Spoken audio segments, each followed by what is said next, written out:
મોરતું નથી કે વધારે નાખવાનું એ થોડું વધારે નાખ્યું ગુંદ પાક શિયાળાનો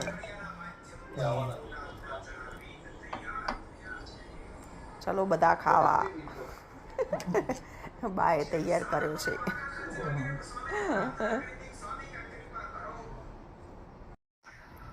कितना बनायो बा गुंद ગુંદ બનાવવાની રીત સાચી રીત તો પહેલું ઘી લેવાનું हाँ 250 ગુંદ હોય ને તો 300-350 ઘી લેવાનું પછી ગળ નાખવાનો એટલો પછી 50 ગ્રામ મીઠી નાખવાની